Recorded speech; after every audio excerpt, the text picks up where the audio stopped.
Neurology, one of the co-chairs of Darien CPAC. We want to, of course, thank the library for sponsoring this evening's event with us. And then I also just want to take a quick moment to introduce a few of the people from the district who are joining us this evening. We have Debbie Barber, Interim Assistant Superintendent for Special Education and Student Services. We have Rita Ferry, Principal of Kinley Elementary School, and then we have facilitators from 3 schools. We have Barbara Gillespie from the high school, Joanne Borendren from Holmes, and Marie Moore from Oxford. So we thank them all for attending. If I can trouble you to please fill out the survey, it really helps us tremendously to know what you're interested in. Also, we would be thrilled to get your insights and participation. We are looking for volunteers, and we greatly appreciate your help. I also wanted to just quickly point out we have a wonderful event coming up on April 27th, Meaningful Inclusion Benefiting All Students. So we hope you can join us for that. Now, without any further ado, I would like to introduce our speaker, who we're so, third time is the charm, we're so happy to hear. Dr. Wachtel is a board-certified psychiatrist and the author of the Attention Deficit Answer Book. She is the founder and director of Familyhealth Associates, which specializes in the diagnosis and treatment of attention, behavior, and mood learning disorders. He is a distinguished fellow of the American Psychiatric Association. Please welcome Dr. Wachtel.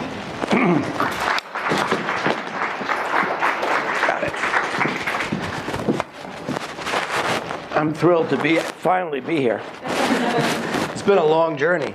I have a lot of material, and I want to leave a lot of time for conversation, because this is a big topic, and it's a critically important topic.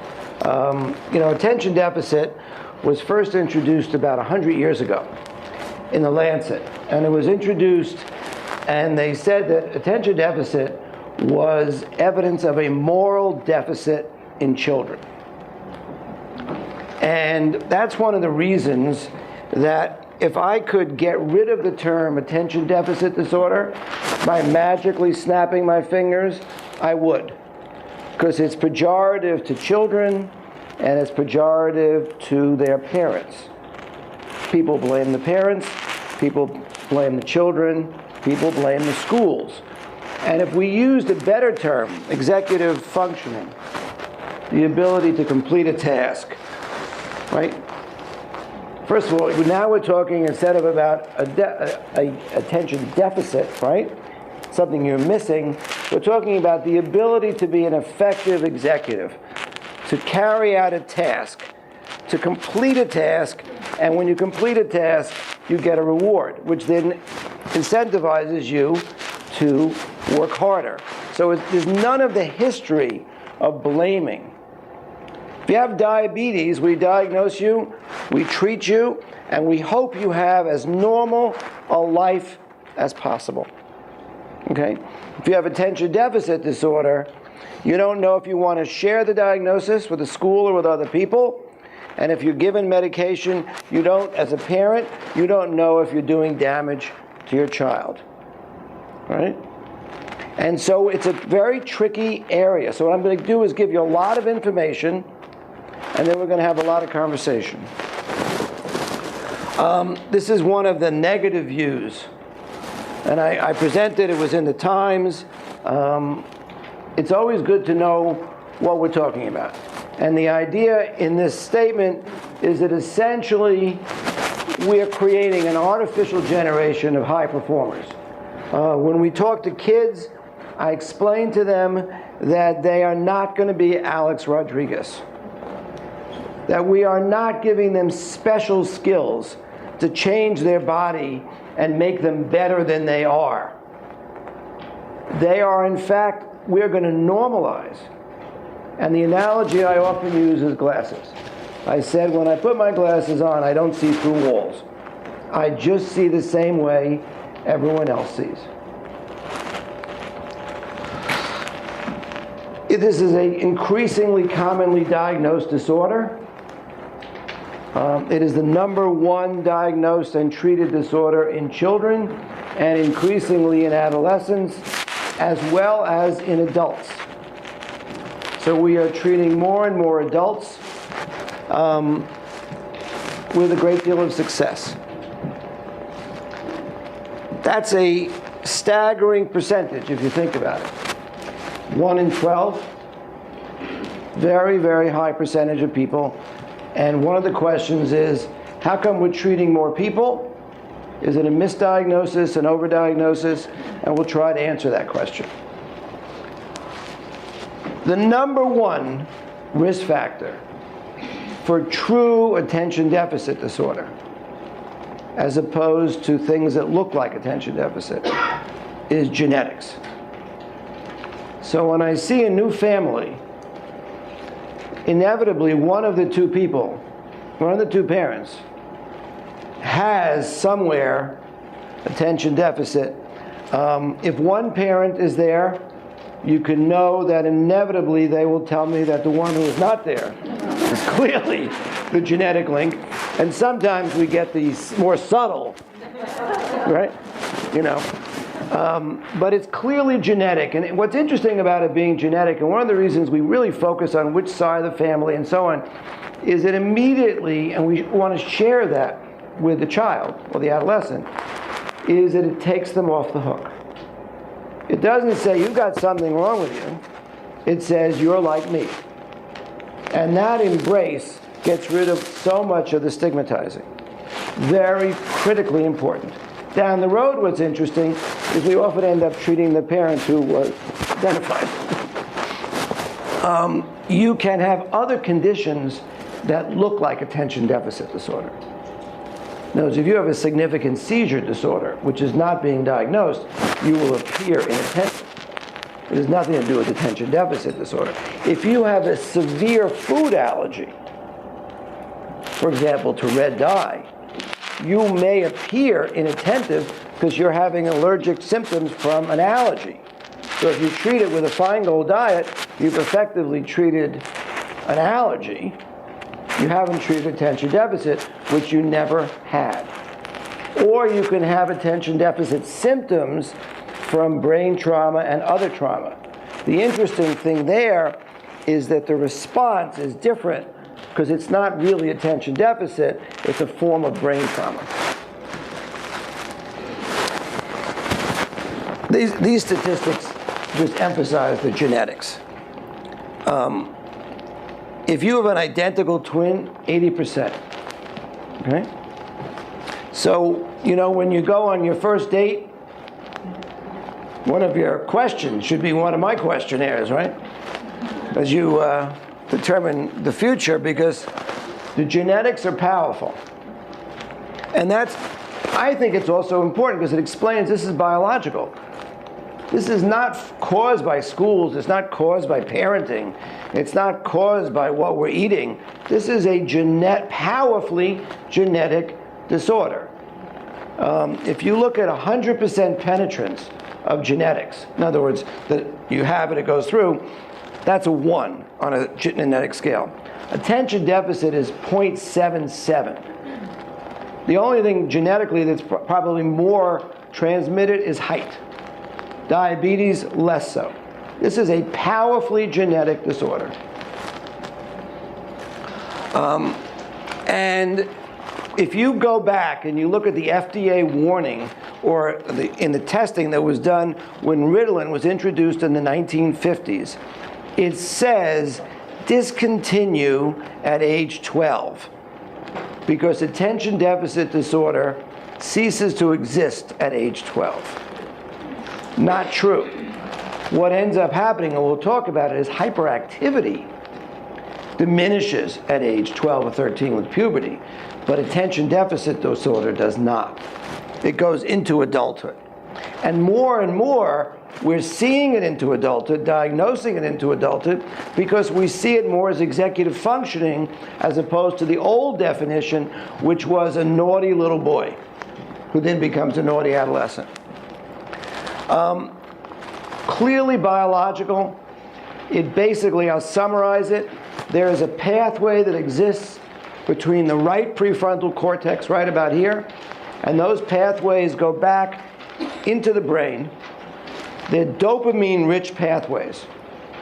Okay? The prefrontal cortex is up here, and you can see the pathways. And a bunch of studies are done, not in humans, thankfully, but in rats and stuff. And when they begin to affect those pathways, they can demonstrate similar symptoms.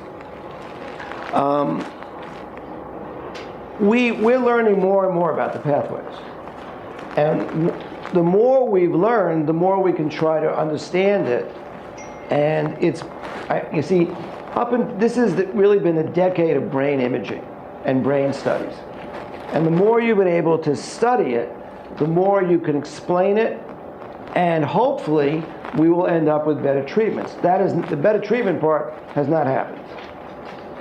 In fact, some of the brain imaging stuff has been used for purely selfish economic gain, where people give the illusion that if you do a certain type of brain scan or this or that, you can correctly diagnose it. That's absolutely not true. I mean, there's great research going on, but it has zero clinical implications. So at some point, that would be nice, but it's not true yet. And the first people who will tell you are the people doing the brain research. Now, this is a great study. It was done in adults, and what they did is they took adults who had attention deficit, they diagnosed them as adults, and they took a control group. The adults had never been treated, so there was no issue of this being the effect of treatment. And they gave them a task, which is, if anyone's ever had neuropsych testing, it is the most boring task. It's called a Wisconsin cart sort. It's just boring as can be. But it requires you to really pay attention because the directions keep on changing.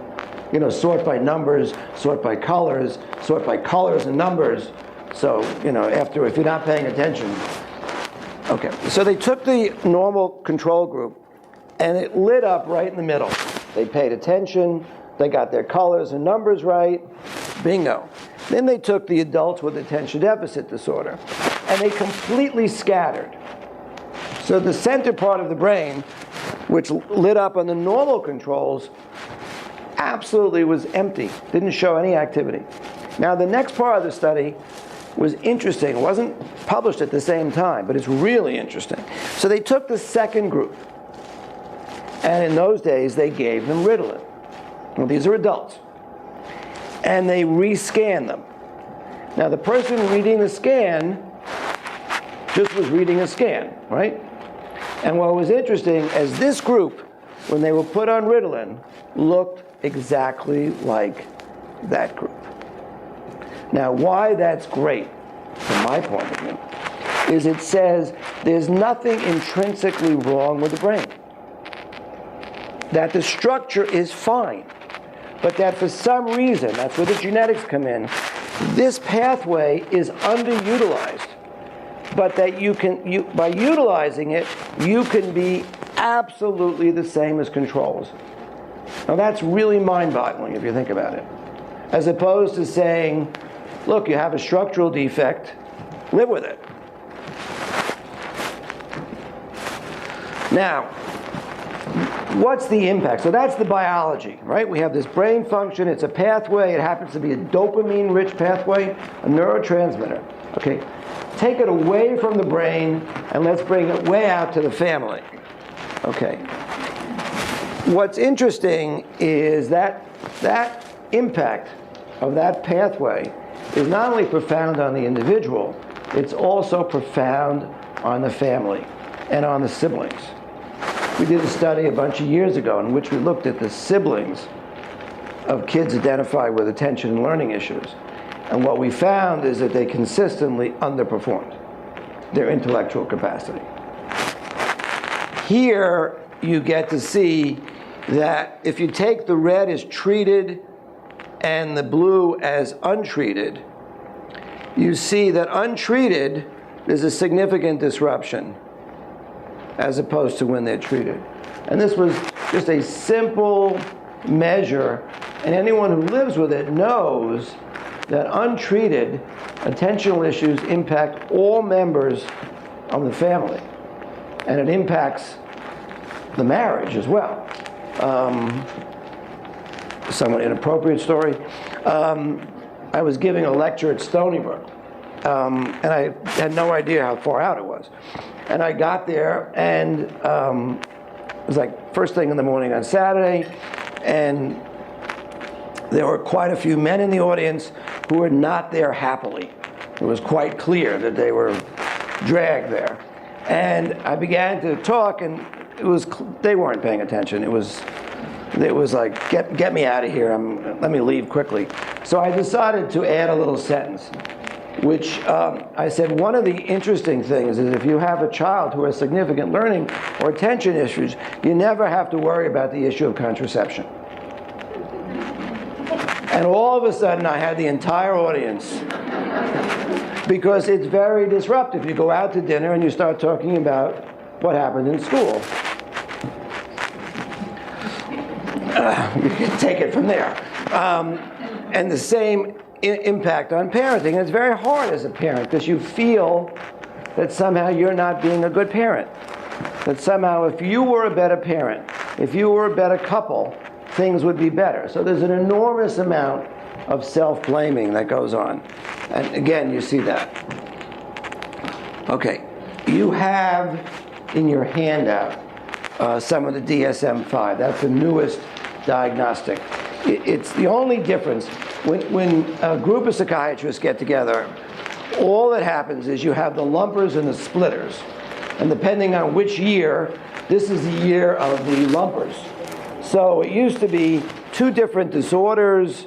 Now it's attention deficit hyperactivity disorders, and underneath it are the subtypes. The only other thing that's changed is they become more aware that you don't necessarily see all the symptoms very young. Because as we're thinking of it as executive functioning and not thinking about it as hyperactivity, the inattention is picked up later. Because you also see more inattention in females. So the hyperactive 4-year-old boy does not need a neuropsych evaluation. You can pick it up very quickly. The inattentive boy or girl who is just looking but not holding it is more difficult to diagnose. So they got a little looser in accepting the fact that it takes time. Because some people would say, well, he's just not so smart. Or he just doesn't get it. Okay? As opposed to thinking, maybe there's something going on there that's getting in the way of his getting it, or her getting it. Now, in the German literature, the diagnosis of attention deficit was under, the translation was fidgety Phil. This is fidgety Phil over here on the right. And who's sitting at the table and clearly leaning back, right? That's the old hyperactive definition. It's not hard to miss. There's an impulsivity, an absence of reading cues, a real body motion. It's not a little fidget. It's, it jumps. Okay. That's the harder one. Okay? And in an education system which has historically been sexist, right? Which women are undervalued in many ways. Well, she'll be very nice. She's got a beautiful smile. We wouldn't say that about a guy, would we? That inattentive who just sort of spaced out was missed. And now, more and more, we are looking for that inattentive type. In the old days, the diagnosis was 10-to-1 male-female. In my office, I would argue we're pretty close to 1-to-1. Because we're looking for that inattentive type as well.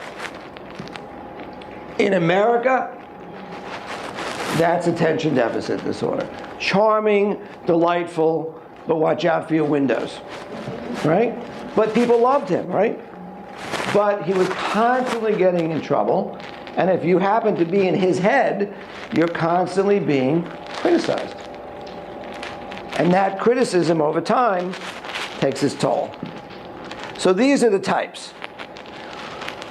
The interesting thing is that where one is easier to diagnose, the treatment is not we don't differentiate treatment by subtype. So in some ways, the subtyping is meaningless.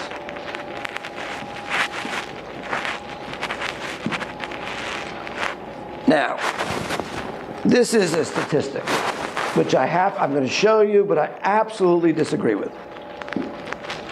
And the reason I absolutely disagree with it is, let's go back to Dennis the Menace. Dennis the Menace is told what he's doing wrong all day, right? All the time. And one little boy said to me, I said, what's different in school after we treated him? And he looked at me and said, my name. And I said, oh, I know what your name is, but what's different in school? And he said, I answered your question, my name. And I said, okay. And I looked at his parents and said, what am I missing? And I said, I don't get it. He looked at me like, you're an idiot.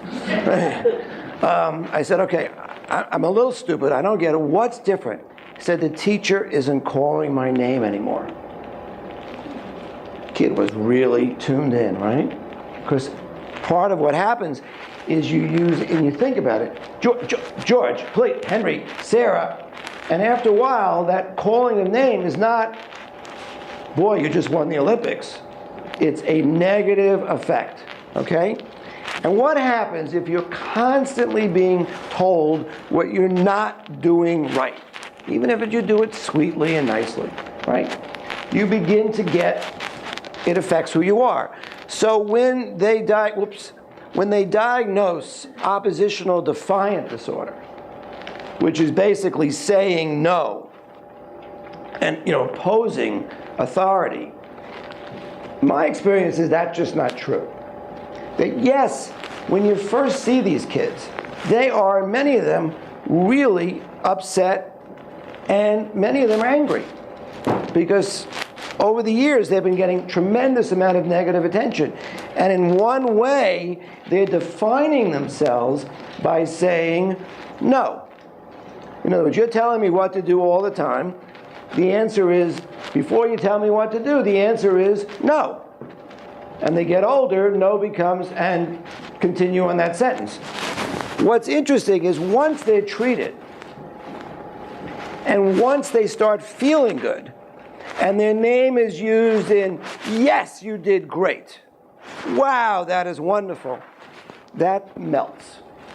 And the statistic of truly oppositional defiant is much smaller. And it really almost falls into a separate category because the treatment outcome is very different. Okay, so I don't like that. I don't find it true. The language and learning, very critically important. If you see attention, you gotta look for dyslexia. If you see dyslexia, you gotta look for attention. You got to. The statistics, the comorbidity between these two is profound. Now, if you have significant dyslexia, you may be inattentive, right? That doesn't mean you have attention issues, right? If you can't read and the whole class is reading and you're having difficulty because you can't decode and you can't spell, you're going to avoid the situation. You're going to appear spaced out because you just don't follow it. That doesn't mean you have attention deficit disorder. Attention deficit disorder coexists with a language processing disorder. Language processing is this part of the brain. Some of the work by Sally Shaywitz up at Yale, other work, it's the left side of the brain, okay? The attention deficit, it's here. They are distinct disorders, but there is a high comorbidity. And what's important is if you don't make the comorbid diagnosis, the treatment outcome is much worse. I actually first got interested in attention deficit disorder when I was sitting on the board of the New York Dyslexia Society. And what we would find is we took 2 kids diagnosed with dyslexia. Classic dyslexia, no question, difficulty with sounding out, decoding words. Give them really well-trained, good tutors. One gets better, and one doesn't. Why? They're both correctly diagnosed. They both have good tutors. One does, and when you speak to the tutor, the one who doesn't get better so fast in terms of learning, what they say is, I feel like I have to reteach the decoding every single time. It's as if what we had last week, or on Tuesday, is gone by Thursday, okay? One of the key pieces of attention deficit disorder is the issue of retention, holding on to what you learn. So you think you got it. The computer analogy is, it's on the screen, but in the old days when they didn't automatically save your papers, right? The next day you go and you say, I know I wrote it, it's got to be here somewhere. It doesn't go into the hard drive. Retention is absolutely critical. So you're listening, you're in class, I understand it. 4 hours later, what did you learn in class? What was that? And the retention is one of the biggest things that changes. When we talk about medication with kids, I sometimes refer to it as crazy glue. It helps it stick. The mood and anxiety we'll talk about. The trick there is differentiating primary anxiety or depression, bipolar, okay, which sits in its own pillar, as opposed to feeling badly about yourself or anxious. I mean, if I have a difficulty because I can't attend and I'm getting frustrated and I'm not doing well, every time I walk into an exam, I'm going to be anxious. And if I do badly enough, I'm going to feel badly about myself. That's not a primary mood disorder. That is secondary to the other, right? And the reason the diagnosis is so critical is the intervention is completely different. If you have a primary mood disorder, we've got to address the primary mood disorder. If your disorder is secondary to frustration, I can give you every antidepressant under the sun, right?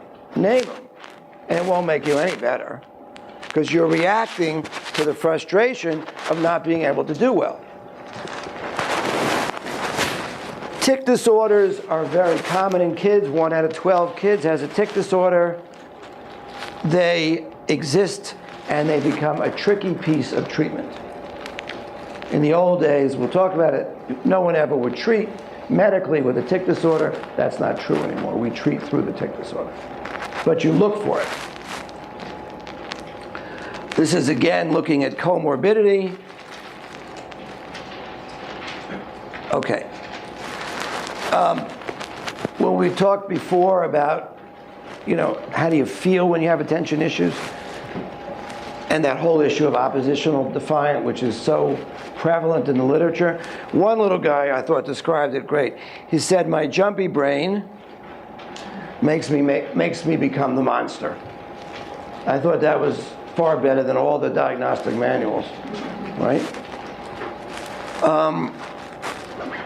Anxiety, we'll come back to it, is clearly present as a separate disorder in kids, as is depression. It used to be thought that you couldn't diagnose anxiety and you couldn't diagnose depression in children. That's not true. You can. It may not look like what it looks like in adults, but you can, and it makes a tremendously important difference to do it correctly.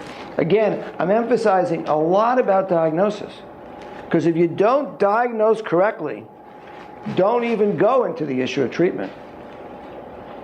You don't treat until you nail the diagnosis, because the worst thing you want to do is make a mistake and treat something that's not there. Say this is depression. Significant issues in kids and adolescents. And needs to be diagnosed, needs to be treated, and can coexist. So if you have attention and you treat it, and you don't treat the mood, you're not going to get success. And depression looks in many different ways. I think the best description of depression is a mom said to me about her son. She said, I don't know when, but I lost him. He's just not there.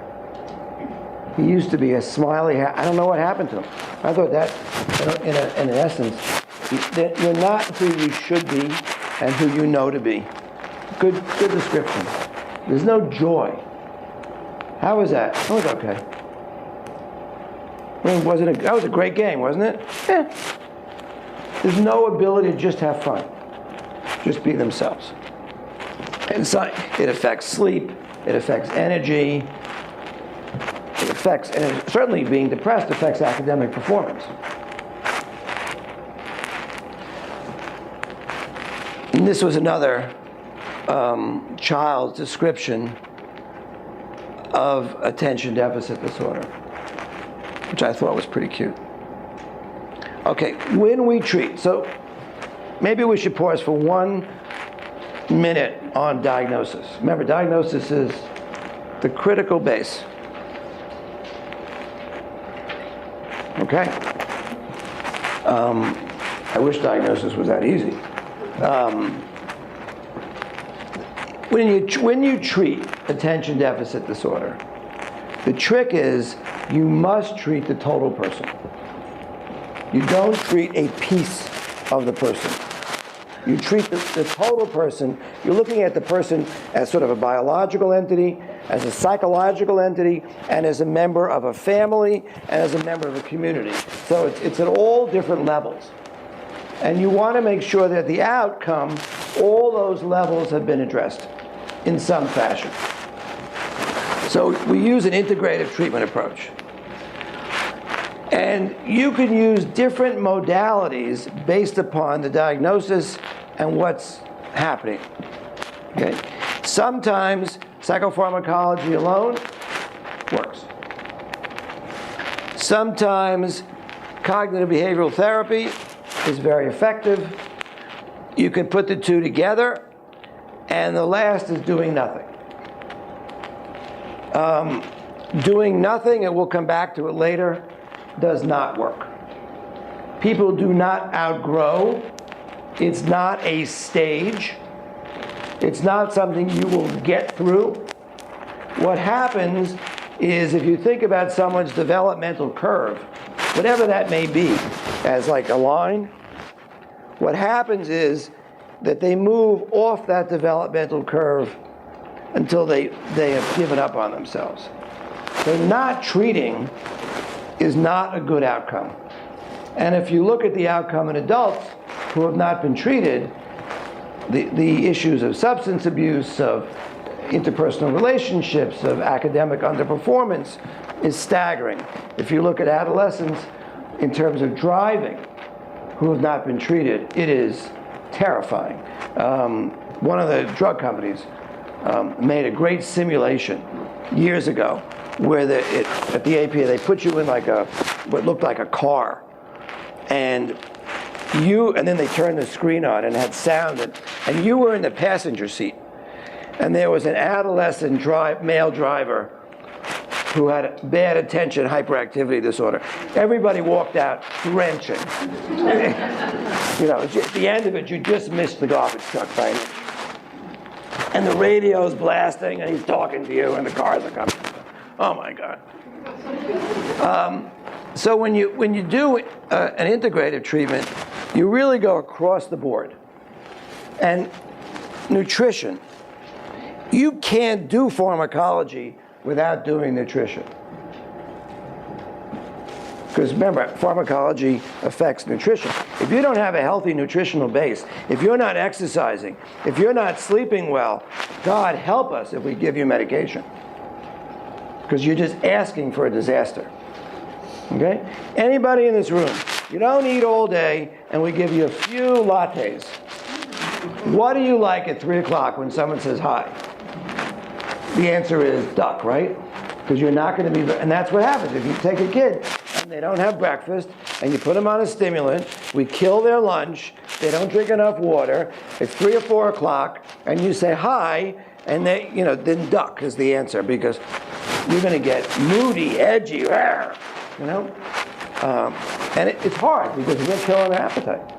So you really got to focus on nutrition. Exercise.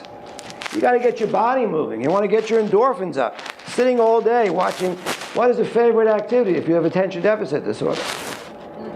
Oh my God, my fingers are in overdrive. Why? Because if you put on a highly stimulating video game, it activates which? Right prefrontal cortex. Lights up. So don't ever bet against a kid with attention deficit when you're playing one of these games. You are going to lose, right? So exercise, by the way, we're going to come back to it, but if you think about some biofeedback interventions, right? It activates in the moment. But what's the carryover when your kid plays great computer game to reading a book? The carryover is -12, because the book isn't exciting. The same thing is true when you do the biofeedback. It doesn't carry over into a classroom or real life situation, though you can show objective changes in those moments. The individual therapy is really based on how much we've affected their person's self-esteem. So it's not long-term treatment. It's really basically saying, look, some of how you're feeling is a result of something that you got in your family. It's not your fault, and you move it forward. The family treatment, again, is in the service of bringing it to normal, not because there's something distinctly wrong with it. Okay? So the interventions are reasonably goal-oriented, very positive, and focused on getting people back on track.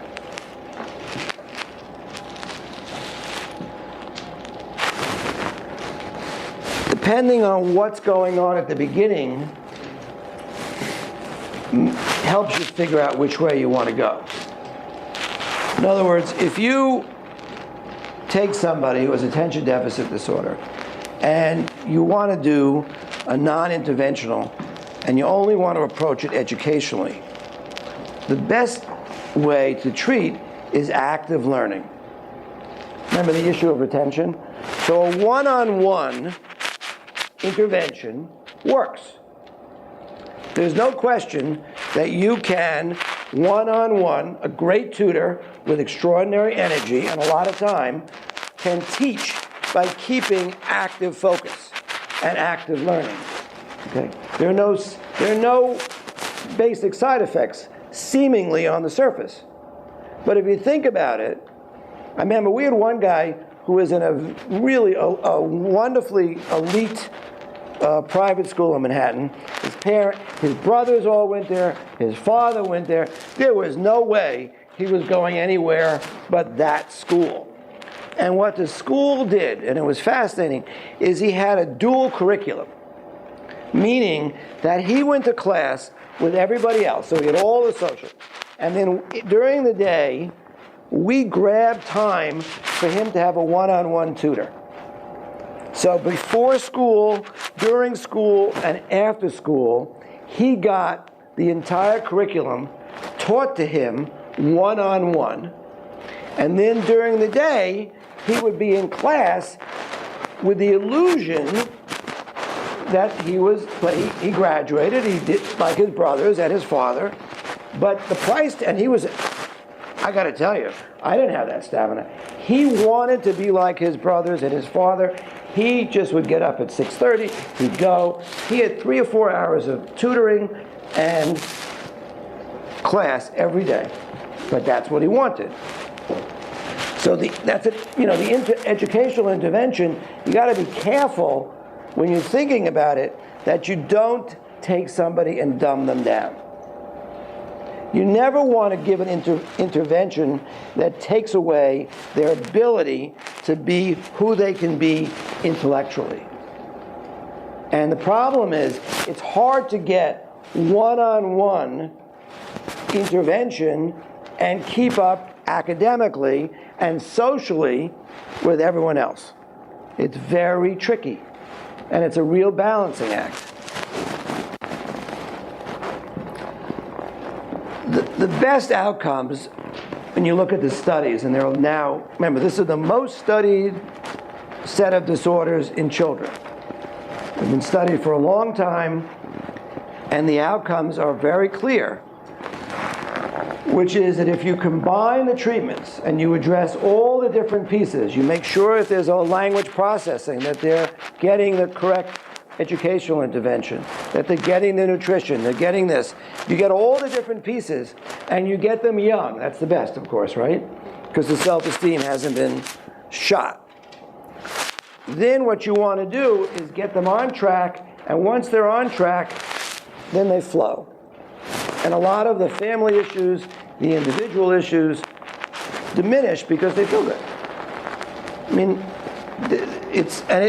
one of the joys of what I get to do is I get to see these kids from when they're little, and now many of them, I see them in college, and it's just fun. Because I see these kids who I knew were suffering and having a hard time. How you doing? Great. How's life? Great. I said, I know, but how about the academic part of college? Well, that's good too. You know, because they're feeling good, they've got their strategies, they know how to be a success. It's really, and they feel good, their families feel good, and it's the joy of what I do. I actually started my career as a psychiatrist on the oncology service at Memorial Sloan Kettering. I think I flipped it completely because the outcomes of what I do are great. They weren't so great in those days. Okay, we talked a little bit about we're going to talk about the non-medical, then we're going to go to the medical. CBT is an effective form of treatment. We're not going to spend tons of time on it. It's a whole complex series of lectures. It's all about giving you a set of tools and using those tools to manage different issues. Very focused, very targeted. It works very effectively for the psychological component. It does not directly treat attention deficit disorder. Okay? The strategies ultimately don't help outcome. They help how you feel, they help how you function, but it doesn't help retention, it doesn't help learning.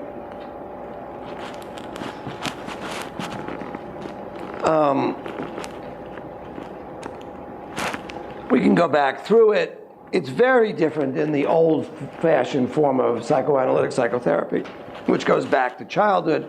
It's really principles, let's fix it. It involves the family, and it's short-term, which is good. Okay, pharmacotherapy. Every single thing I'm about to tell you about psychopharmacology is a risk-benefit analysis.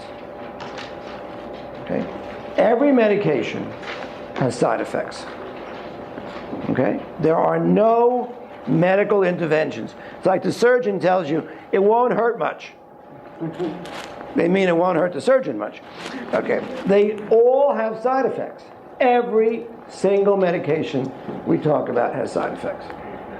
So what you're doing is you're saying, what's the risk of the side effect as opposed to the potential benefit of the medication? That's the analysis, okay? And you got to do that every single time. What's the most dangerous drug you have in your medicine cabinet for suicide? Tylenol. Outrageously dangerous drug. Produces irreversible hepatic damage and death. We see it because kids think, I'm going to take Tylenol, it's not so bad. Bad. Everything has risks and benefits. You got to look at it, and you got to have an open mind, and you got to be a skeptic. So if someone says, don't worry, there are no side effects, get up and walk out.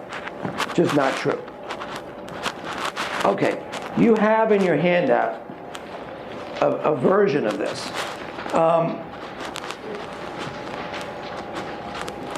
The way medications, antidepressants, stimulants work,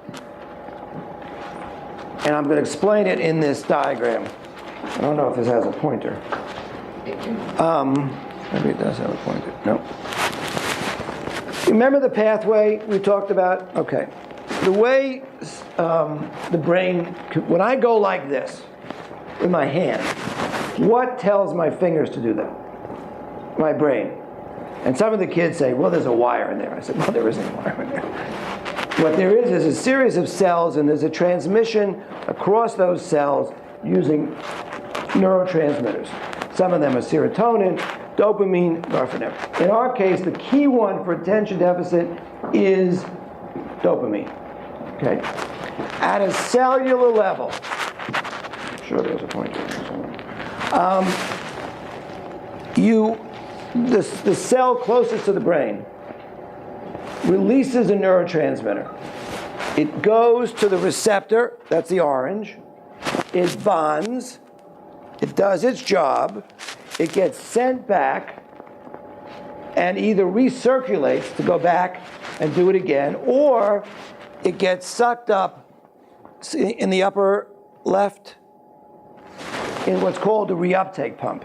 So the body's brilliant, really brilliant, in having this way of maintaining a balance in the synapse, which is the space between it, so you get enough neurotransmitter, but when there's too much, it sucks it out.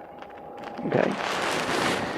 The medications we're using do an interesting thing. They put their hand, as it were, over the drain. So the reuptake pump is blocked. Well, if you put your hand over the drain and you turn on the faucet, what happens? You get more of the water, right? So what's happening is we're increasing available dopamine.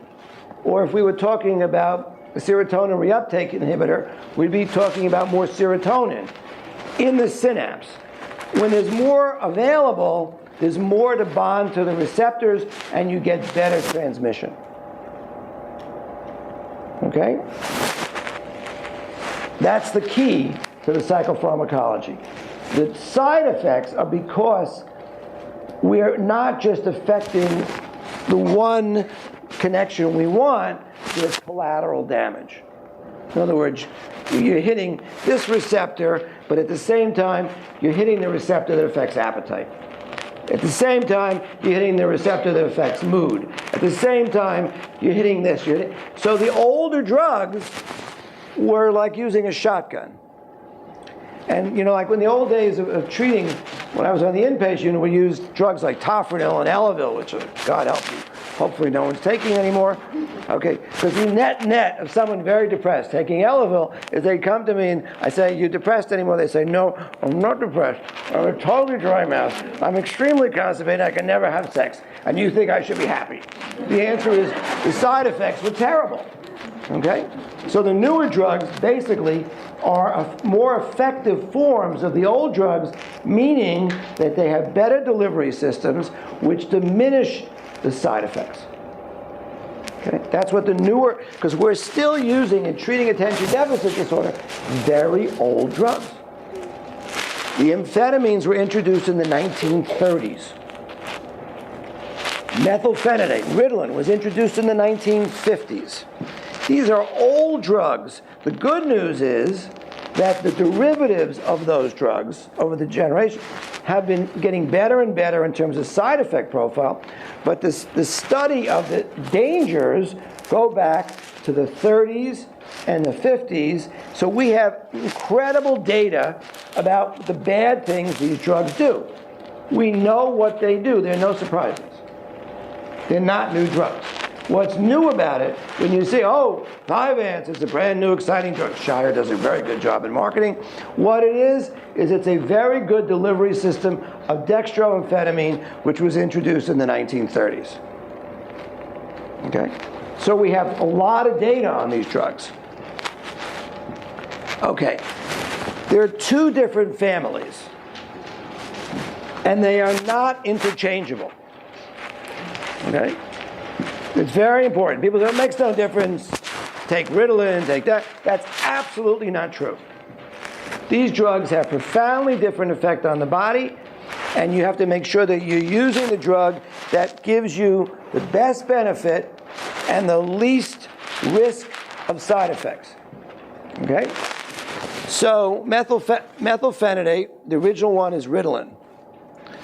Amphetamine, the original one is dextroamphetamine, introduced in the 30s, introduced in the 50s. Okay? They work differently in the body. They feel differently in the body. The methylphenidates, if you were to branch them together as a group, tends to be a more linear focus. The dextroamphetamines and the other amphetamines have a more of a tree functioning. So mood-wise, Ritalin is a drug I hate. That's H-A-T-E, because it kills your personality. How do you feel? Very focused. I had a guy who was put on Ritalin. He came to me, and he said, "Did you like it?" He said, "Yeah."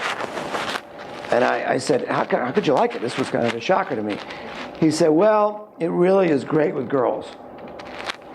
And I thought, oh my God, this is an interesting finding. I said, what? Could you explain that to me?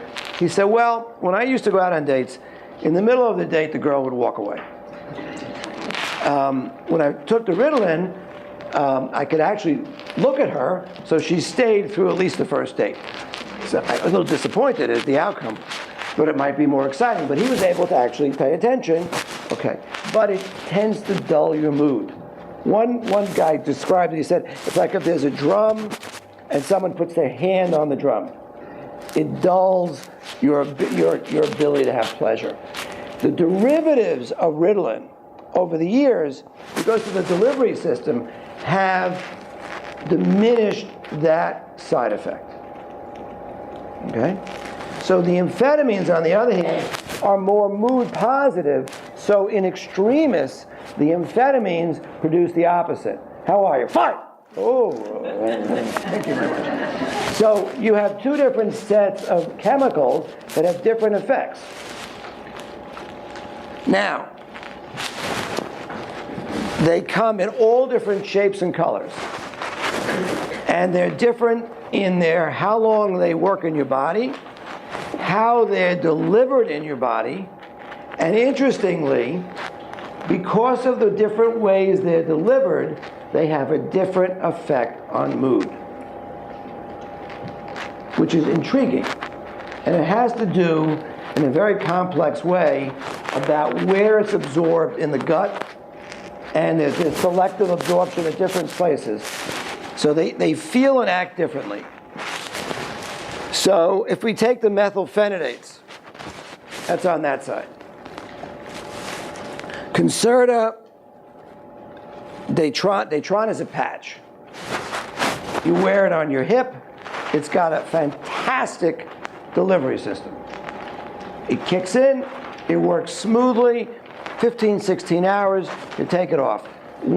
Everything has a catch, right? The catch is, it really itches. And can you imagine spending your entire day taking turns? It's a problem. But it works well, and for some people, that's the solution. Okay. Concerta covers the middle of the day in a bell-shaped curve. Focalin XR kicks in more quickly. So if you've got someone in the morning where they're getting up, they're going out, you might use Focalin. Focalin is actually dextromethylphenidate. It's the active ingredient. It's half of Ritalin. Okay? And it's the part that's more effective. The newer methylphenidates are more dextromethylphenidate driven, so they have fewer negative effects on mood. Ritalin LA is the old Ritalin. It's a terrible drug, in my opinion. Again, because if I was doing a study, so you say, here's $1 million, take a drug, and all I care about is show me outcome of focus in classroom. Well, the drug to use is Ritalin, because it makes zombies. They sit there and they go, oh, I got my work done, it's great. They don't laugh and they don't have fun. So from a human being point of view, not a great drug. From a study outcome, great drug. Quilivant is the newest in this group of drugs. What's interesting is, on paper, it's a liquid form of methylphenidate. Should be the same. But what's fascinating is that it has minimal effect on mood. So something in the delivery system Now, the other thing, if you read about it, and you go and open it and say, let me read about Quillavant, it's going to tell you it works for 12 hours. That is absolute crap. I don't know how the drug companies somehow pull off these numbers. When I want to find out how long a drug works, you get a bunch of kids, and as you talk to them, you say, tell me what class it stops working in.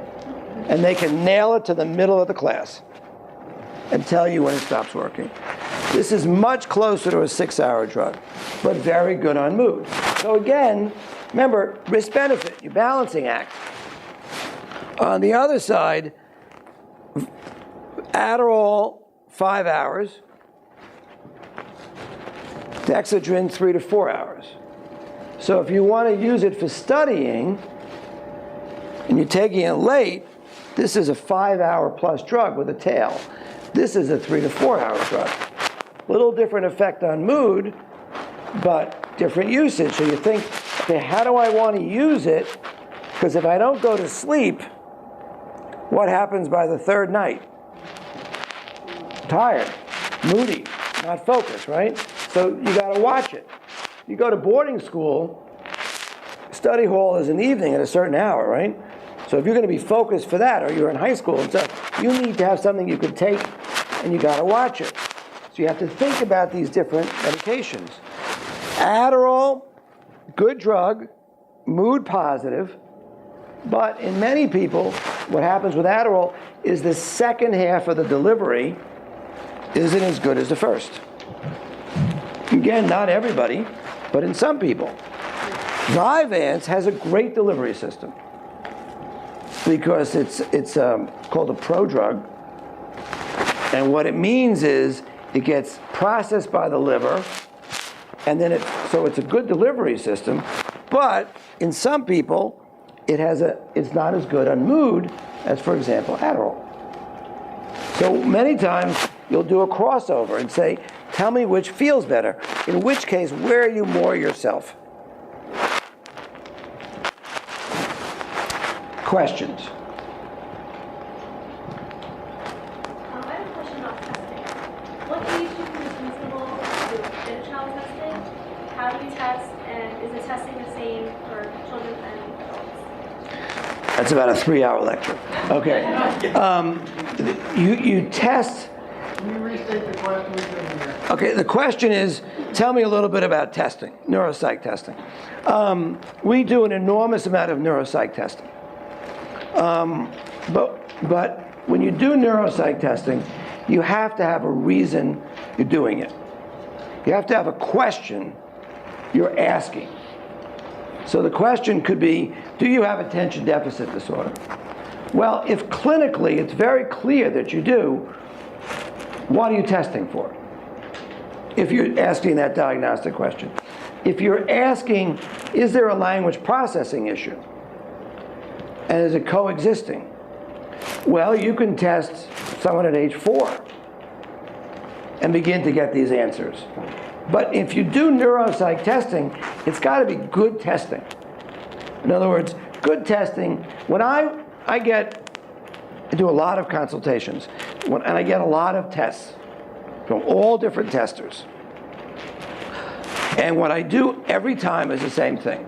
I open to the back, and hopefully it's in the back, to look at the numbers. Because if someone did good testing, the numbers should speak for themselves.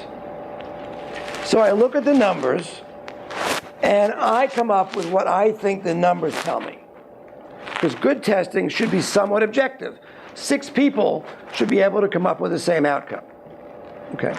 And then I read the test report to see how the tester interpreted the same numbers. Now, the tester is also sharing their clinical experience, which is a separate entity from good numbers. So hopefully, the clinical experience and the numbers all come together, and you get clear answers. Are the numbers a little bubble-in? Is that what you're talking about? No. You get IQ scores, you get language scores, you get attention scores. You get good testing is a series of tests in which the neuropsychologist is measuring as objectively as possible sets of behavior. And there should be a pattern within it. If you have a language processing issue, all the language measures should be obviously there, and you should be able to differentiate it from someone who's got a focusing issue. Okay? You can test young, but you always should target what you're testing and make sure that you have a question that's being answered, and the tester is answering your question based on their observations, not based on your question. Sometimes the first paragraph tells me why they're being tested, and the last paragraph tells me that someone paid a lot of money to get their question answered yes, and that there's nothing substantive in the middle. So you can test young, but you always need to know why. I mean, the testers who work for me say, don't give me a testing when you know the answer. If this person clearly has attention issues, what are we spending $5,000 in my time for? If you're asking are there comorbidities, one of the interesting questions is sometimes we actually, if we think if we feel clinically that the attention deficit is obvious, it's obvious in different settings. You should be able to see attention deficit in sports. You should be able to see it at home. For example, what's the worst sport for a child with attention? I'll make it even more complex. What's the worst sport and the worst position for someone with attention deficit disorder? Right field. My God, right field, you're dead man, right? What's the best position? Catcher, because it's immediate talk about a feedback system. You don't lose attention much. It goes catcher, pitcher, first base. And hitting doesn't seem to be affected by it. What's a great sport if you have attention issues? Hockey, except when the coach tells you to stop. You're sitting on the ice doing this. Okay? Skiing, it's great. Instant feedback. Right? Stop paying attention. Right? And, soccer is hard. I remember when I used to coach soccer, one of my stupid strategies, it turned out, was to I took this guy who had attention deficit disorder, and he wasn't being treated. He was like, if you put him in one position, he'd be in another. So we figured, okay, we're going to make him the goalie, because it's a defined space, right? And we had a good team, so that we didn't think he'd be stressed much. So the ball comes to our side of the field, all the teammates and I turn to the goalie, and of course, there's no one in the goal box. We look down, and there's a playground about a block away. He's on the swing. So you look in different settings, and you should be able to see the same thing in the classroom. You should be able to see it at home. You don't make attention deficit diagnosis in one setting. It's got to be across the board. The hard part is the inattention, right? Because in other words, this is pretty easy to catch. But being able to differentiate the inattention and not thinking that inattention, sometimes it's missed because she's not so smart. She's really cute, but she's not so smart. You're devaluing. That's where testing, by the way, comes in. Because you suddenly see something, well, my kid's, she's okay. And you get these scores that are like through the sky. And you say, excuse me, your daughter is a superstar who's just not paying attention. Okay? What about with comorbid disorders, so language processing and inattention? Is there any thought of which to treat first or second? Or Yeah, there absolutely is. A lot of people who get a dual diagnosis say, okay, look, if we let's send the child to a special tutor or a special school because they know how to treat. And we do a lot of work with those schools. And the first thing those schools say is, please fix the attention, because the learning curve remember the retention issue? And, it's $60,000 a year. you want to really use the learning and the retaining. Again, it's the same frustration. You want to maximize. So if we see both, we're going to get the tutoring in place, the correct type of tutoring, right? And we're going to treat the attention to maximize the outcome. What's your experience with regards to retention, working memory training like CogMed?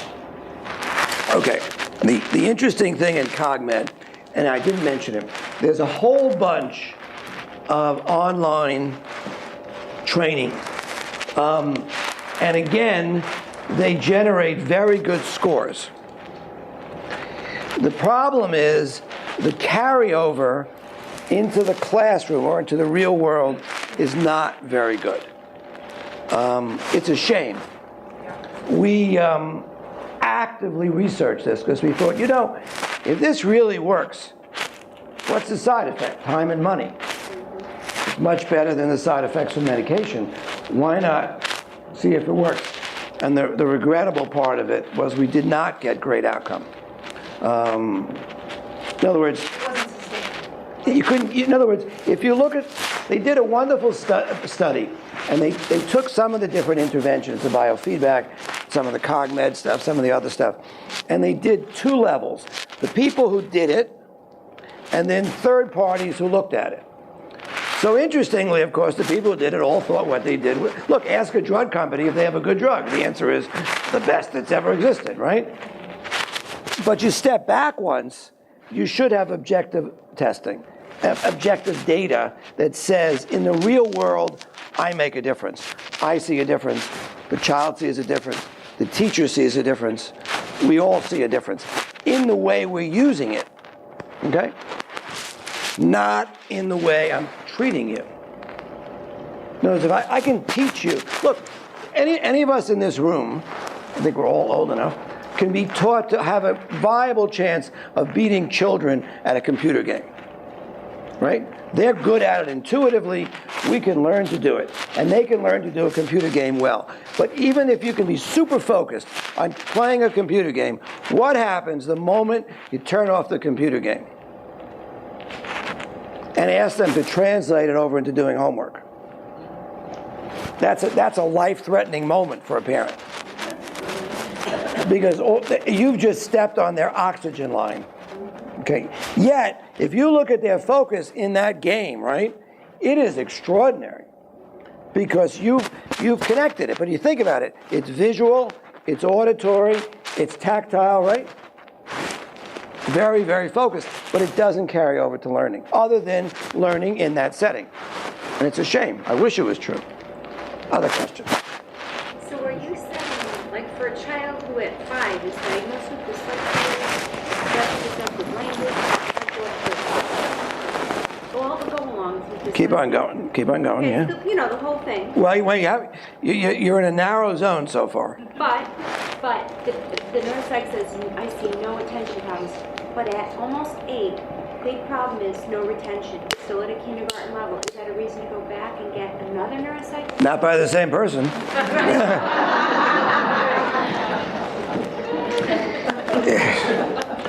I read a lot of these. Garbage in, garbage out. I mean, sometimes you remember, in a one-on-one setting with a really good, you can get focus. Okay, but a good tester should be able to differentiate what's happening in the setting, what's happening in the school, and what's happening in other places. And if it's just a language-based issue, right, and they're getting good, correct language-based intervention, that person working with that child should tell you very clearly, if they're not progressing the way they should, why aren't they progressing? So either it's the nature of the instruction, or it could be the issue of retention. And retention is a critical piece of learning and executive functioning. Go upstairs. I left my wallet over there. And by the way, there's a plate in that room. And on your way back, could you get the green scarf over there? Okay? It's an interesting little test of how many come back. Right? And that's we ask that question. You say to parents, well, if you really want to cause marital dispute, you ask a couple, when you ask him to go get you this, how many, because you have to, look, it's working memory. Working memory is really interesting. And it's one of the things that's affected a great deal by attention issues. What is working memory? Working memory is you take an idea and you got it and you say, whoa, I got to connect it with something else. Put this one on hold. Then you bring in another database, right? And then you go back to the first, back to the second, and you interplay. In attentional issues, that working memory is directly affected. So when you treat it correctly, you improve working memory a lot. And you can see the change. You talked about time frame and how it works. What about with ages of the children? Is that Yes. Is there a uniform opinion on what age or what drug? Well, I don't know if there's a uniform. I'll give you mine. Relatively consensus. No, there's no consensus. My experience is this, that in the younger kids, Which is say pre-puberty, we tend to, I would say we're 70-80% methylphenidates, 30% amphetamines. By the time you get into adolescence, and it's almost a predictable thing, someone has done great on the methylphenidate, and all of a sudden, they don't want to take it anymore. Which, of course, the parents are going nutso because kid's done great, he's doing great, and finds out that when you open the drawer, all the pills that you thought he or she was taking are now discreetly either in the garbage or on the lawn, or if they're more honest, they just said, I don't want to take it. And when you sit down and you say, why don't you want to take it? They said, I don't like the way it makes me feel. And you say, what about it? It gets in the way of my socializing. So there's something in that adolescent switch where you need a little swag, a little this and that. And we often find that the amphetamines, remember they're a little less linear and a little more like this, seem to be tolerated better. So we tend to switch them over. Now the other thing that happens is your need is different. When you're in college, you don't need to cover a school day. You don't need 8 hours of continuous use, right? And also you get to be more selective in what you choose. So by the time you're in college, we're using much, much more short-acting drugs. Because when I'm socializing at lunch, I don't want anything in my body. And you don't have that option when you're in high school or elementary school. I have a two-part question. You're talking about electronics. How much is okay? And the second part is, how do you teach your kids self-awareness of when they're like in your face and driving their siblings or their friends crazy? Well, there's one easy part of the question. We know that electronics activate the brain before sleep. And you've got to have a drop-dead moment if you don't want to affect sleep. And you could argue how long it is.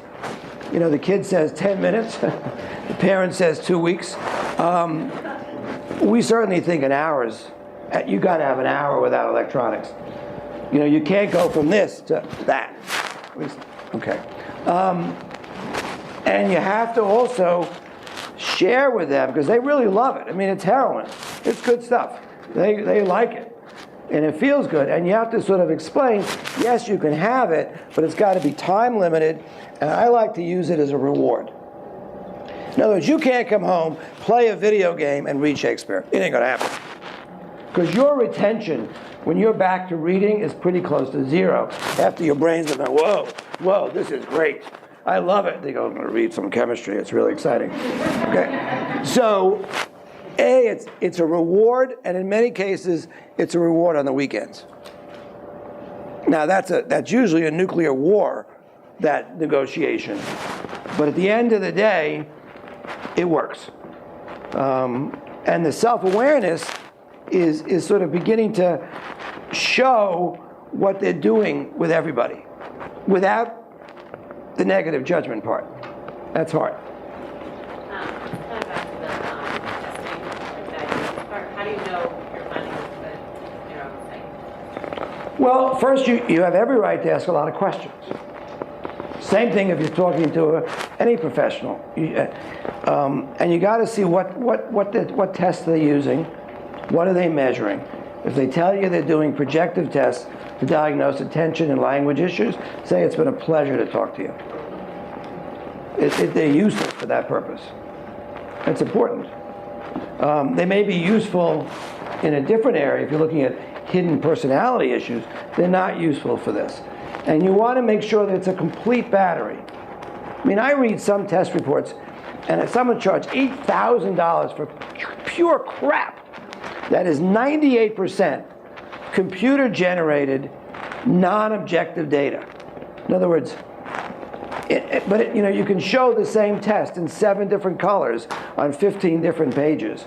So you want to find out, are they looking at intelligence? Are they looking at focus? Are they looking at cognitive skills? What's your reading like when you read by yourself? What's your reading like when you read to me? Now, those are different set of skills. What's your math like? You want a lot of data points because all the data points should come together. You want to make sure you have input from the teachers. You want to make sure you have input from both parents. You want to make sure, if it's indicated, that the tester, if you request it, will speak to the school or go in and watch the child. And you want to speak to people and make sure that the data. In other words, when a parent leaves our office, our hope is that they say, they got my child. And they understand it with all the nuances. And they don't have the same answer all the time. What the testing they would do like on a school-based level. I mean, I'm sure there's a more battery of like if there's like a triangle, full evaluation school level. What's the difference? Well, I think, look, the one advantage of a good school-based evaluation is it's free. Now, sometimes, and sometimes it's done very well. Some of the school-based have done very well. Sometimes they're not. Sometimes there's a political agenda, which is we don't have any problems and we don't need to provide services. That's in the worst possible case.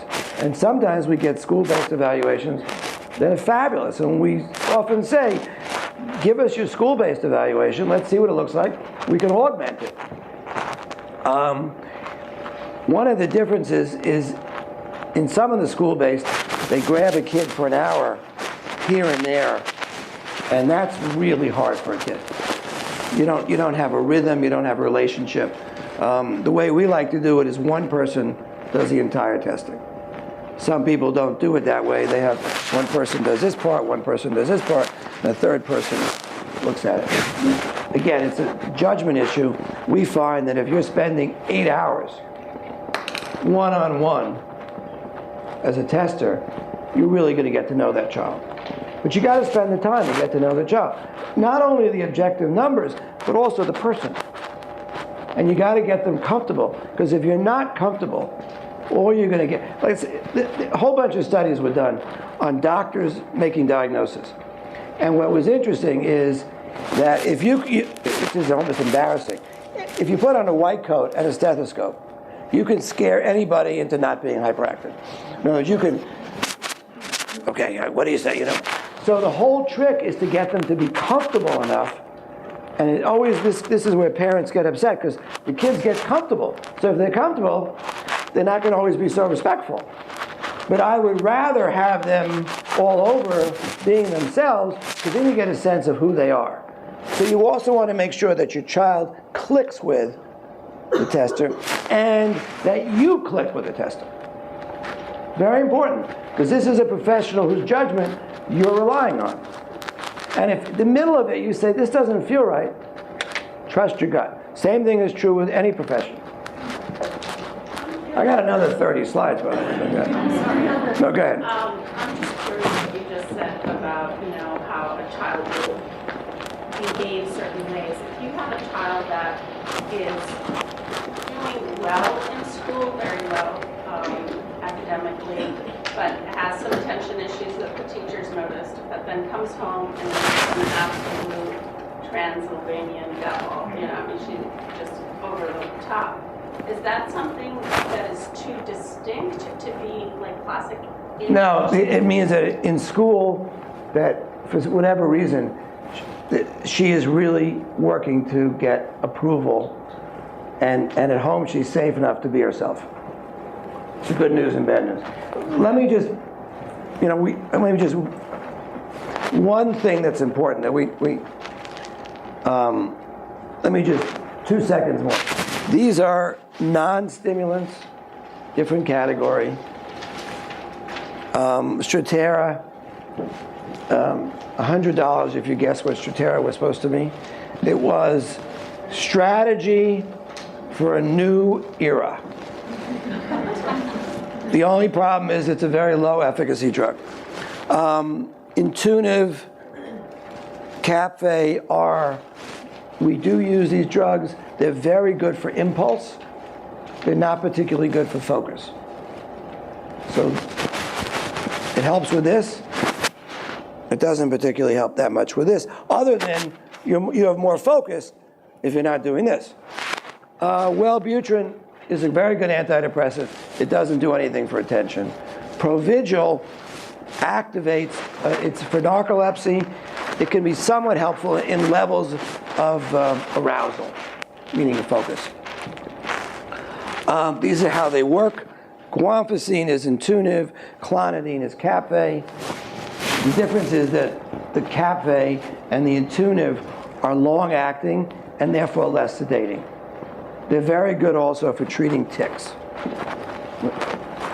And they're very well tolerated. Side effects. Remember I said risk-benefit? So we've talked about the stimulants. What are the side effects? Okay. I don't want to leave it as if there are no side effects. There are clear side effects. So there are 3 categories of side effects. The first one is you have to make sure that there's no pre-existing heart disease. If you have pre-existing heart disease, you don't jump into a stimulant. So we always get a cardiogram to make sure that there's no pre-existing arrhythmia. If there's any suggestion, we'll do a full cardiac workup. The medications themselves, this was a question that someone asked, do not hurt the heart. They did an outcome study of adolescents, some of who had been treated with stimulants, some who had not. They found no difference in the incidence of cardiac effects. So if they don't hurt the heart, but again, you wouldn't want to introduce them if there's a pre-existing heart condition. That's the first step. 2, you want to make sure you're healthy. Nothing else is going on. Appetite. These drugs are terrible on appetite. It's not that I don't want to eat my 3rd pizza. It's like, ugh, I can't eat. I just can't eat. I'm not hungry. So it's really a big problem. Because if you don't eat, you don't grow. So growth, eating, hydration, very, very important. You must aggressively work on nutrition or these drugs will fail. And the way they fail is you're hungry and moody and miserable. Who wants to be hungry, moody, and miserable? So you have to think outside the box, throw away the Kellogg's, bring on the steak, bring on the fish, bring on the milkshake, make a great smoothie. If they want to have dinner for breakfast is served. And the kitchen never closes. Because remember, if I'm using a long-acting agent, Vyvanse is a long-acting agent. So it's 8 o'clock at night. All of a sudden, I'm starving. I'm sorry, we've had dinner. Forget it. The answer is, how would you like dinner again? And no, a box of chips isn't appropriate. Let's have food. But you got to really then have good, healthy nutrition available. That doesn't mean you don't have chips, but you just put something with the chips. You have to mix it up and have food all day. Very, very, very important. If you don't handle the nutrition, these drugs fail. And the way they fail is you get a moody, unhappy child. Or, by the way, moody, unhappy adult. Are there any specific nutritional food that you like protein or fats to eat more? The answer is you want a balanced diet, but I've never had problems getting carbos into kids. So I emphasize the protein because I know they're going to get the rest. Is there ever an instance that you would not, for a diagnosed child with ADHD, that you would not prescribe a stimulant because of a mood issue?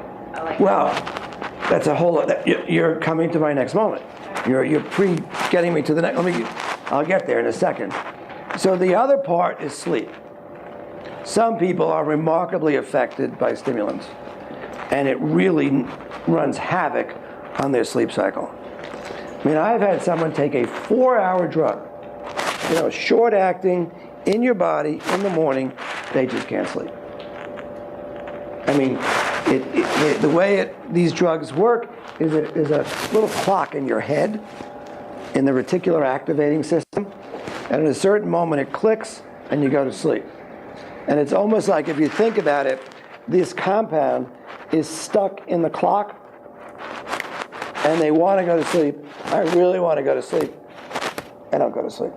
So going to sleep is really important. And that's, again, and if you don't sleep, and also these drugs are all a little dehydrating. So you must overcompensate with a lot of water. If you're going and playing basketball, hot, a lot of it, you've got to hydrate. Okay, got to prehydrate. The third category is mood. These drugs all affect mood in some fashion. They do. For example, Strattera was initially tested as an anti-anxiety antidepressant. And some of the initial positive about it was that people felt better. Well, of course, they were taking an antidepressant, anti-anxiety drug. They felt a little better. But when you go back and you stop saying, how do you feel? And you say, how are you performing? What you find is it's good for anxiety and a little bit for depression, not particularly good for focus. Some of the stimulants are terrible for mood. They create a sad, somewhat depressed, or angry, tearful, edgy person. So mood becomes absolutely, that's the most important. You want a happy, focused person. A focused, unhappy person, to me, is a treatment failure. So, mood. So if you have someone who has a significant mood issue, and you put them on a stimulant without identifying and treating it, it usually exacerbates the mood piece. So for example, the methylphenidates tend, as a group, a little technical, deplete serotonin, a little bit. And because it depletes serotonin, if you're predisposed to depression and obsessive compulsive stuff, those drugs can make it worse. Okay, because you've depleted it a little bit. So if you have someone who's depressed or obsessive, you may want to identify and treat that first, because you wouldn't necessarily want to treat them with a stimulant. A 7-year-old? What? 7-year-old? Well, you're in a bind. I mean, if you have it's a tricky situation. It is tricky. Would you combine Strattera with a stimulant? That's another cocktail that's used. But you're using Strattera as a norepinephrine reuptake inhibitor antidepressant. That's really what you're using it as. It has a little bit of a positive effect on attention. And you could use the stimulant to sharpen your attention within those few hours. I know it's a very general question, and everybody's chemistry is different. Yeah. A lot of it is trial and error. But what is your opinion on more than one med? And in some cases, using Like what? one med to offset some of the symptoms of another medication that might be beneficial. Well, the answer is tricky. If you can get one medication to do your job, you're good. That's over here. And sometimes the answer, if you're using a medication that isn't working, is not to add a second medication, but it's to try a different medication. So for example, if you're using a stimulant that isn't working, before you would try a different one. But let's say all of them are giving you an issue, then you might add something. For example, some of the Adderall and some of the amphetamines can make some people a little, remember I said a little up, they get a little physical feeling of jumpiness, which they find intolerable. So we use Inderol or propanol, which is a beta blocker that we actually use for people who have performance anxiety about speaking. And what it does is it blocks, because it's a beta blocker, the physiological effects, and it's a very benign drug. The problem is sometimes I see people come in and they have like 2 pages. And it's hard for me to say, but my answer is someone just created mud. You know, it's like you make a soup and it tastes a little crappy, you add a little something else. At a certain point, you should throw it out and start again. So sometimes if you're on a lot of medications, the first thing you want to do is get off all of them. Find out what the real diagnosis is underneath it, and then build slowly. But yes, we have people who are on a stimulant, they're on Integrative in terms of that impulse, and they may be on an anti-anxiety or an antidepressant. And that is not an uncommon combination, because of the comorbidity of anxiety and mood and attention, it's not uncommon to have someone on a serotonin reuptake inhibitor, Lexapro, Celexa, drug like that, and a stimulant. More adults than children, or is it? You're not rushing to put a lot of medications into little kids. You want to, in fact, like with the advantage of the stimulants is you only take them when you need to take them. They're not 7-day-a-week drugs. There's no particular reason. No, I mean, sometimes if you're using it on a weekend, you may use it for a reason on the weekend, but you don't have to take it. If you're taking a serotonin or an antidepressant, you can't say, I'm not taking it on the weekend, because it doesn't work. When the small child is put on, a 7-year-old, so it started on regime. Yeah. How long roughly is the trial period before you say it's effective and not effective? Well, the first question is this. Not does it work. That's not the first question. The first question is, what damage am I doing? So the first question you ask is, are they tolerating a low dose? You always start at a baby dose. So someone comes in on a baby dose, says, I don't feel anything. I said, great. Because to me, I'm beginning to get around the question of negative. The second question is, once you're at a therapeutic dose, is this making a difference? And if it is, it should be clear. It shouldn't be vague once you're on a therapeutic dose. If you're not on the right therapeutic dose, if you're not on a therapeutic dose, if you're on a therapeutic dose, it's not working, stop it and try something else. Let me answer a question that was given, because this is an important question, and it's actually right here in the answer. People say, aren't you creating drug addicts? It's a commonly asked question to me. And the other side of it is, you're teaching someone, remember that first quote about living an accelerated life? Okay. So the interesting thing is that if you look at the actual statistics on substance abuse, they are very, very, very, very bad. If you take adults with attention deficit who have never been treated, the risk of substance abuse is significantly higher in a scary way, which is the time between use and abuse. It's a technical thing that substance abuse people measure, is extremely short. In other words, it's a slippery slope from use to abuse in adults with attention deficit. They're more prone to substance abuse.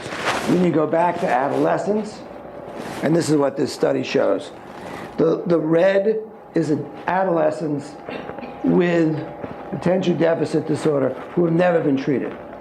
And it shows that they have twice, 100% more substance abuse than a control group. That's a very troubling statistic. And in my experience, regrettably, it's a correct one. Whether they're self-medicating or whether they're, whatever, feeling good, it's a scary statistic. What's then interesting, and this was a study done by Willens out of Harvard, is if you treat, that's over on the left, over here, my left, stage left. What's interesting is it's much closer to controls. Now that doesn't mean, and this is where this study was misinterpreted, that if you treat, you protect against substance abuse. If I give my kids Adderall, does that make them not willing to try pot? The answer is forget it, they're gonna try pot. Okay, they're gonna try alcohol. And drugs like like Adderall, short-acting, are highly abused drugs. So it's a tricky situation. People, especially at the high school, college level, abuse Adderall the most. They're abusing the short-acting form. And it's a serious, serious issue. Because they have no idea what they're taking. If someone will come into me and says, I think I have attention deficit, I said, really? They're in college. I wait 2 seconds and I say, so what dose did you try? This is when the parents are not in the room, by the way. And they say, I don't know, but it really helped. I said, what was it that you took? It really helped. What was the name of the medication? I don't know, my friend says it helps. What was the dose? I don't know. I said, that is really stupid. You just took something in your body, you have no idea what you took, what dose it was. Come on. But these are abused. On the other hand, what's interesting is that, in my experience, when we treat, and people treat correctly with these drugs, we make people so crazy about their bodies. They walk in and we weigh them. How do you feel? How's your drinking? How's your eating? That they are very conscious about their bodies. And they are not do they use pot and alcohol when they go to college? Sorry. The answer is absolutely yes. Okay? Do they become drug addicts? Overwhelmingly no. Because they're very tuned into their bodies.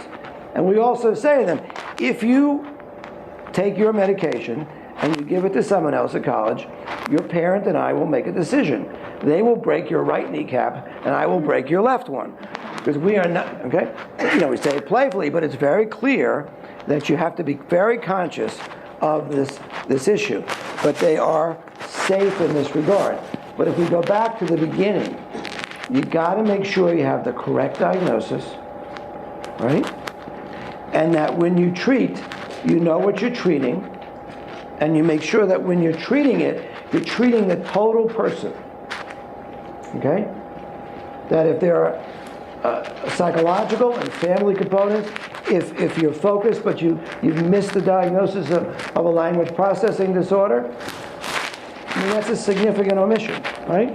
If someone has a coexisting obsessive compulsive or anxiety, you got to figure out what's causing it and you got to treat it. In many cases, for example, with anxiety or depression, the correct treatment is cognitive behavioral therapy. It's not medication. Okay? You have to think about it. And you got to make sure all the way that you're always looking at outcome.